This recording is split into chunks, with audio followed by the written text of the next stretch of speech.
While the forests in America are burning, one American teen sits here, right beside this peaceful forest, ready to share his powerful story of finding the truth.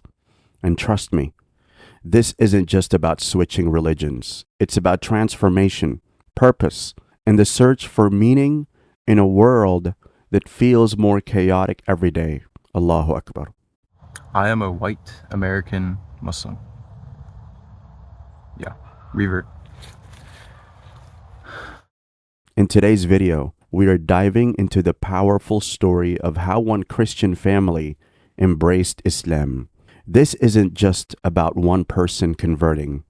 It's about an entire family finding their way together, all united in their search for truth. My entire family that was Christian became Muslim. Yep.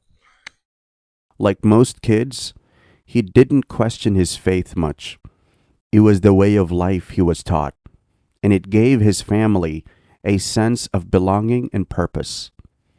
But as he grew older, cracks began to appear, not in his family's love, but in their understanding of their faith.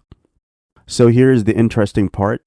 His dad had been quietly learning about Islam on his own, reading, researching, and just keeping it to himself. Nobody in the family had a clue what he was up to. Then, out of nowhere, he calls everyone together, like it's some big family meeting or something. He stands there, calm but serious, and drops the news.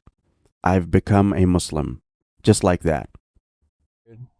And it was weird at the moment. I was like, what?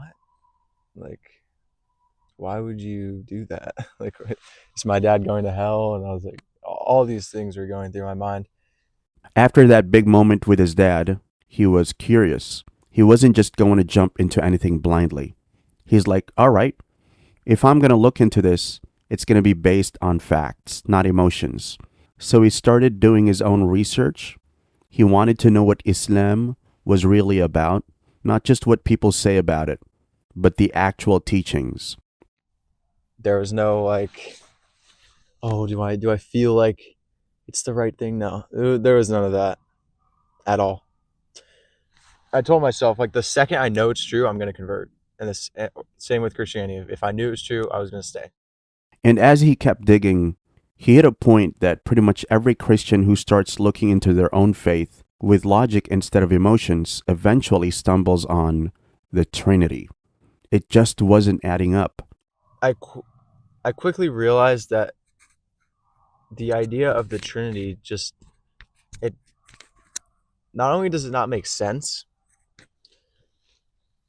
but it's not in the Bible. At this point, he's feeling like he's getting somewhere, but he knows it's time to take it to the next level. So instead of just relying on what he reads or watches online, he does something really smart. He goes straight to a scholar. The scholar explains something that totally blew his mind: the preservation of hadith.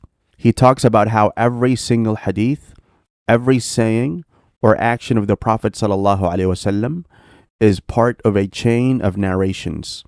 And the people who narrate the hadith are all known people with solid biographies.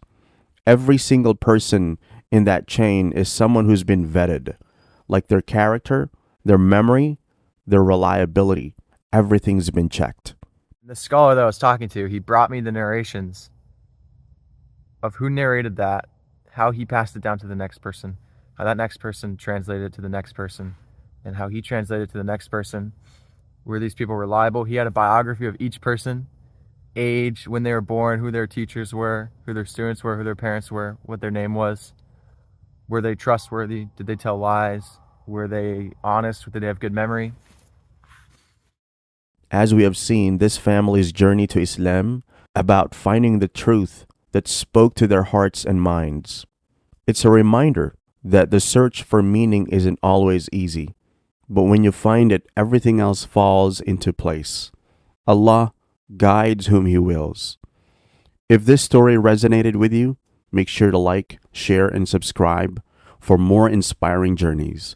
And if you want to hear the full story from this brother, check out the link in the description to his channel.